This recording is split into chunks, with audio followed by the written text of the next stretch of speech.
Hello बच्चों, चलिए प्रश्न को पढ़ते हैं और समझते हैं। किसी समलंब चतुर्भुज की तीन भुजाएं आपस में बराबर है तथा प्रत्येक की माप 6 सेंटीमीटर है। समलंब चतुर्भुज के उच्चिष्ट क्षेत्रफल का मान ज्ञात कीजिए। प्रश्न को हल करने से पहले प्रश्न के लिए मुख्य अवधारणा लिख लेते हैं। तो प्रश्न की मुख्य अवधारणा, जिसकी सहायता से हम इस प्रश्न को हल करेंगे। मुख्य अवधारणा में हम उच्चिष्ट और निम्निष्ट कैसे ज्ञात किए जाते हैं उसकी चर्चा करेंगे। तो यहाँ पर लिखूंगा मैं कि यदि मुझे कोई फलन दिया जाता है y बराबर एफ एक्स, तो यह कब उच्चिष्ट और कब निम्निष्ट होगा, इसके लिए मुझे क्या करना पड़ेगा। इसकी जो क्रिया विधि है वह यह है कि हम इसका अवकलन करेंगे x के सापेक्ष, और जो अवकलन करने के बाद उसको 0 के बराबर लिख देंगे। उसकी सहायता से हमें x के कुछ मान प्राप्त होंगे। मान लो x के मान हमें a1, a2 और इस तरीके से कुछ मान प्राप्त होते हैं। उसके बाद हम इसका एक बार और अवकलन करेंगे, तो ये द्वितीय कोटि का अवकलन बन जाएगा। तो dy by D x square. तो इसमें तीन स्थितियां बनेगी, मैं तीनों स्थितियां आपके सामने लिख देता हूं। d2y by D x square, और ये भी बनेगा d2y by D x square. देखो, यहां से हम x बराबर a1 इसमें रखेंगे, तो इसमें तीन स्थितियां बनेगी जैसा कि मैंने आपसे पहले भी कहा।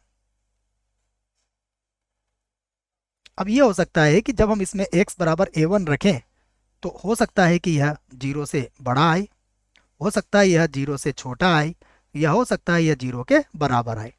यदि यह 0 से बड़ा आता है तो हम कहते हैं कि x बराबर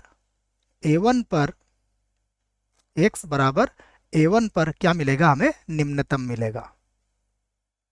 निम्नतम, इस बात को आप याद रखें। यदि d2y by D x square x बराबर a1 पर 0 से छोटा मिलता है अर्थात ऋणात्मक मिलता है, तो हम कहेंगे x बराबर a1 पर उच्चतम होगा, उच्चतम।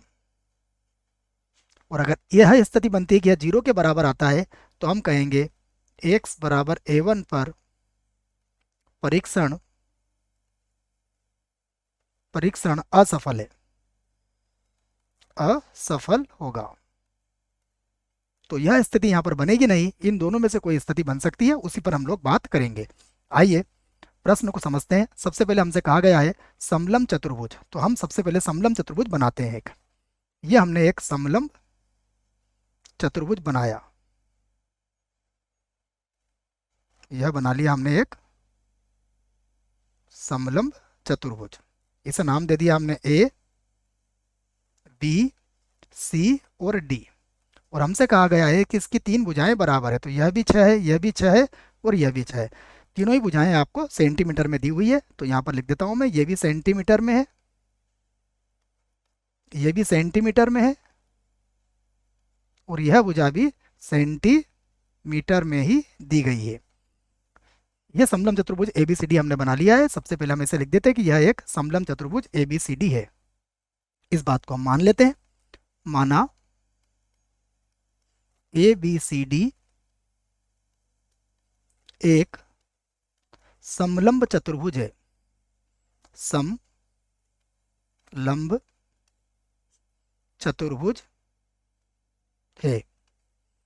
अब हम क्या करेंगे, देखो यहां से यहां तक की ये इनके मध्य की दूरी ज्ञात करेंगे। तो इनके मध्य की दूरी को मैं यहां पर लिख देता हूं h, और यह दूरी जो होगी यह हो जाएगी x।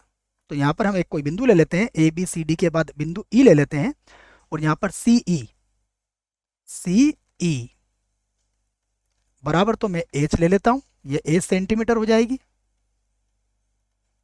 और उसके बाद ई बी बराबर ले लेते हैं हम x सेंटीमीटर। तो अब यहां से क्या हम h का मान ज्ञात कर सकते हैं, तो पाइथागोरस प्रमेय का प्रयोग यहां पर करेंगे, और हम लिखेंगे त्रिभुज या समकोण त्रिभुज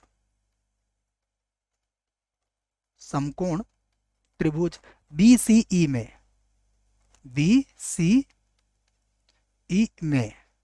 तो इस समकोण त्रिभुज में कर्ण क्या है, इसका 6, और h हो गया इसका लंब, और ये हो गया इसका आधार। तो यहां से हम कह सकते हैं कि x का वर्ग प्लस h का वर्ग बराबर हो जाएगा 6 का वर्ग, अर्थात x का वर्ग प्लस एच का वर्ग बराबर होगा 36। इसे हम बनाते हैं समीकरण 1। और हमसे अब क्या पूछा गया है, देखिए हम चाहते हैं समलंब चतुर्भुज का उच्चिष्ट क्षेत्रफल। तो अब हमें समलंब चतुर्भुज का क्षेत्रफल यहाँ पर लिखना पड़ेगा। तो मैं लिख देता हूं समलंब चतुर्भुज का क्षेत्रफल। समलंब चतुर्भुज का क्षेत्रफल होता है 1/2 समांतर भुजाओं के मध्य दूरी। तो समांतर भुजाओं के मध्य की दूरी कितनी ली है हमने, सी ई ली है। और उसके बाद समांतर भुजाओं का योग। तो समांतर भुजाओं में एक भुजा हमारे पास ए बी है और प्लस दूसरी भुजा हमारे पास 6 सेंटीमीटर की है जिसका नाम है सी डी। इसको आप यूं कह सकते हो ए बी और प्लस हो जाएगा सी डी। तो अगर आप यहां से भी एक लंब खींचते हैं, समझिएगा जरा इसे, तो ये दूरी अगर x है तो यह दूरी भी x होगी। इसको आप चाहे तो f नाम दे सकते हैं। और यह 6 सेंटीमीटर है तो यह भी 6 सेंटीमीटर होगी। तो समलंब चतुर्भुज का जो क्षेत्रफल है उसको मैं p से व्यक्त कर देता हूं। उसके बाद 1/2 सी ई, ये हमारे लिए h हो जाएगा। और गुणा, अब हम ए बी की बात करेंगे तो ए बी हो जाएगा 6 और प्लस का हो जाएगा 2x, x और x, और प्लस एक बार और आ जाएगा 6 जो सी डी का मान होगा। तो अब P बराबर, यहां से हम इसे लिख सकते हैं h/2 और यहां से 6 और 6 हो जाएगा 12 और प्लस हो जाएगा 2x। तो यहां से पहले दो कॉमन ले लेंगे तो P का मान आ जाएगा हमारे पास। मैं इसी बात को यहां लिख लेता हूं। P बराबर ये होगा h/2 गुणा, आपने यहां से 2 को कॉमन ले लिया तो जैसे ही 2 को कॉमन लिया ये हो गया 6 + x, तो ये हो जाएगा 6 और प्लस का हो जाएगा x, 2 से 2 कट जाएगा। तो P बराबर हो जाएगा हमारे पास h और कोष्टक में होगा x + 6। अब हम समीकरण 1 से h का मान ज्ञात कर लेंगे। देखो समीकरण नंबर 1 में क्या था हमारे पास, x² + h² बराबर 36। x का वर्ग प्लस h का वर्ग बराबर कितना था, बराबर था 36। तो यहां से हम मान निकाल लेते हैं h का। तो h का मान अगर हम रखेंगे तो P बराबर हो जाएगा हमारे पास, देखो h का मान, या फिर मैं इसका दोनों पक्षों का पहले बच्चों वर्ग कर देता हूं तो मान रखना आपके लिए और आसान हो जाएगा। हम क्या करते हैं, इसके दोनों पक्षों का पहले वर्ग कर देते हैं। तो मैं लिख देता हूं दोनों पक्षों का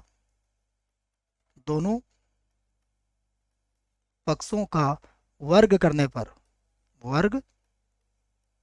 करने पर जब दोनों पक्षों का वर्ग करेंगे तो हमें मिलेगा P का वर्ग, यहां पर हो जाएगा h का वर्ग और यहां पर होगा x + 6 का वर्ग।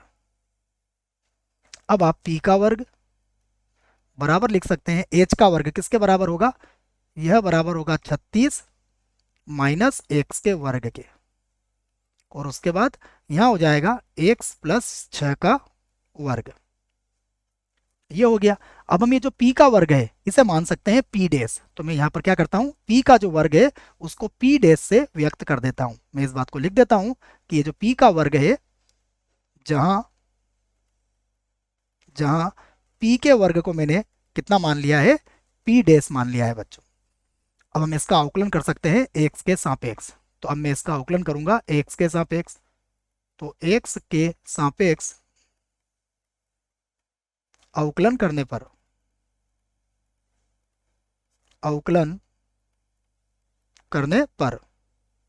जब हम x के सापेक्ष अवकलन करेंगे तो यह बनेगा dp डैश और बटे में होगा dx। यहाँ पर गुणा का फार्मूला लगेगा तो ये होगा 36 माइनस x का वर्ग, और जब इसका अवकलन करेंगे तो इसका 2 आगे आ जाएगा और ये हो जाएगा x + 6, और दोबारा x + 6 का करेंगे तो 1 ही आएगा, और प्लस ये होगा x + 6 का वर्ग, और उसके बाद होगा जब अवकलन करेंगे तो 36 का 0 और इसका हो जाएगा माइनस का 2x।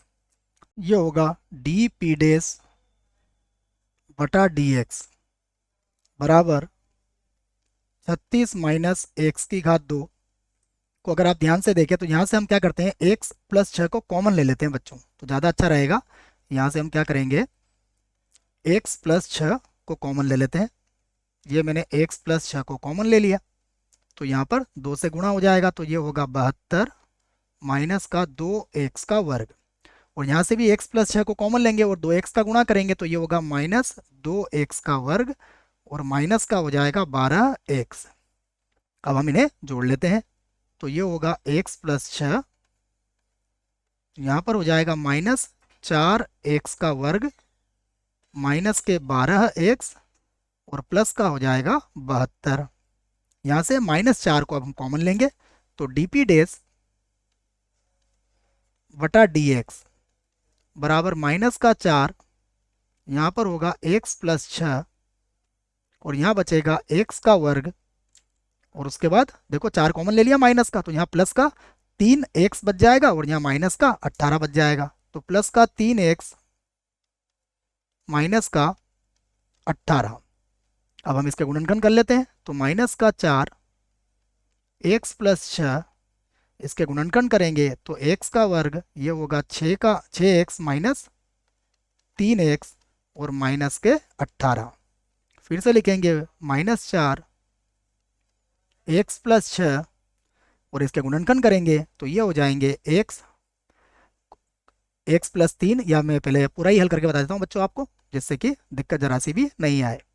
मैं लिख देता हूँ इसको, x कॉमन लेंगे तो x प्लस 6 मिलेगा, और माइनस का 3 कॉमन लेंगे तो यहाँ भी x प्लस 6 हमें मिलेगा। अब x प्लस 6 को कॉमन ले लीजिए तो ये हो जाएगा माइनस का 4, यहाँ होगा x प्लस 6, और पूरे का वर्ग हो जाएगा, और ये होगा x माइनस का 3 बराबर 0। इसे हम समीकरण, अभी तक हमने कितनी समीकरण बनाई है, हमने केवल समीकरण नंबर 1 बनाई है, तो इसे समीकरण 2 बना देंगे। अब हम इसका एक बार और अवकलन करेंगे क्योंकि हमें उसकी भी आवश्यकता पड़ेगी। तो अब हम लिखते हैं d2 p डेस बटा dx का वर्ग बराबर -4 को तो हम बाहर रखेंगे, यहाँ पर गुणा का सूत्र लगाएंगे तो ये होगा x प्लस 6 के वर्ग को हमने छोड़ दिया, इसका अवकलन होगा 1, और प्लस x माइनस 3 को छोड़ेंगे तो इसका अवकलन होगा 2 कोष्टक x प्लस 6, और x प्लस 6 का दोबारा करेंगे तो 1 ही आएगा, तो इसको और जमा लेते हैं हम, माइनस का 4 x प्लस 6 कॉमन ले सकते हैं तो यहाँ होगा x प्लस 6, और 2 से गुणा करेंगे तो ये हो जाएगा 2x, और माइनस का 6, तो 6 से 6 कट जाएगा तो ये हो गया माइनस, देखिए 6 से 6 तो कट गया, तो 2x और 1 हो गया 3x, गुणा कर लेंगे तो ये हो जाएगा 12x, और x प्लस 6 हो जाएगा। इसे हम बना देंगे समीकरण 3।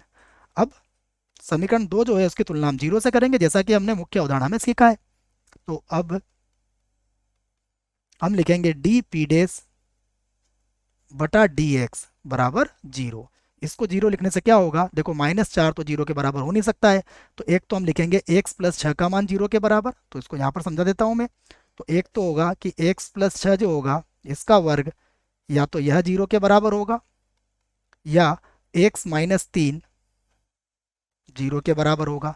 तो इस स्थिति में देखिएगा x का मान कितना आ जाएगा, -6, या यहाँ से आ जाएगा x का मान 3। तो x का मान -6, ये तो हमारे लिए क्या हो जाएगा, ये तो अमान्य हो जाएगा, क्योंकि x क्या है, हमने लंबाई मानी है, और लंबाई हमारी ऋणात्मक नहीं हो सकती है, तो इसको तो हमने अमान्य कर दिया। और ये x बराबर 3 हमारे काम का है, तो x बराबर 3 अब हम कहाँ रखेंगे, समीकरण 3 में रखेंगे, जिस हमें मिल जाएगा। तो अब हम समीकरण 3 में डी स्क्वायर पी डेस बटा डी एक्स स्क्वायर, और इसको किस पर ज्ञात करेंगे, x बराबर 3 पर। मैं लिख देता हूँ x बराबर 3 पर, और देखते हैं 3 पर इसको रखने पर मान क्या मिलेगा हमें। हमें मान मिलेगा इसका बराबर माइनस का 4, x का मान कितना है, 4 था, कितना था बच्चों देख लेते हैं इस बार, 12 था, है ना, 4 की जगह 12 लिख देता हूँ मैं, यहाँ पर था हमारे पास 12, 4 की जगह माइनस का 12 था समीकरण नंबर जो हमने बनाई थी। तो 12, x का मान कितना मिलेगा, रखा है हमने 3, उसके बाद कोष्टक में कितना था, x प्लस 6 था, तो x का मान क्या रखेंगे हम 3, और प्लस 6 होगा, तो स्पष्ट रूप से कह सकते हैं कि ये 0 से कम है, तो हम कहेंगे अतः x बराबर 3 पर जो p डेस है या फिर p, ये क्या है, अधिकतम होगा, अधिकतम होगा।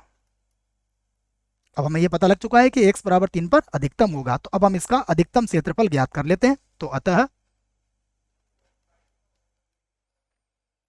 समीकरण 1 से, क्योंकि हमें h का मान निकालना पड़ेगा, तो समीकरण 1 से, समीकरण 1 क्या था हमारे पास, x का वर्ग, तो x का वर्ग कितना हो जाएगा 9 प्लस h का वर्ग बराबर 36। आप 9 को बराबर के इधर लाइए, तो h का वर्ग बराबर हो जाएगा 27। यहाँ से h का मान होगा वर्गमूल 27। यहाँ पर माइनस चिन्ह का प्रयोग नहीं कर सकते क्योंकि h हमारी ऊंचाई है। तो अब हम निकालते हैं महत्तम क्षेत्रफल। तो अब ए बी सी डी का महत्तम क्षेत्रफल, महत्तम क्षेत्रफल, देखिए महत्तम क्षेत्रफल जो था उसको हमने पी लिया था, यहाँ लिख देता हूं मैं पी बराबर क्या था h, और कोष्टक में कितना था देख लेते हैं, h कोष्टक में x प्लस 6 था, तो h और x प्लस 6। अब देखिए h का मान कितना है, h का मान है वर्गमूल 27 और x का मान कितना है 3 और प्लस 6। 27 क्या होता है 3 वर्गमूल 3, तो ये हो जाएगा, देखो 6 और 3 9 हो जाएगा, तो 9 का 3 से गुणा करेंगे तो ये हो जाएगा 27, और वर्गमूल के अंदर कितना आ जाएगा 3, और ये हो जाएगा वर्ग, और किस में मान दिया हुआ था देख लो आप, वर्ग सेंटीमीटर में मान दिया था, तो यहाँ पर हम लिख देंगे वर्ग सेंटीमीटर, सेंटीमीटर।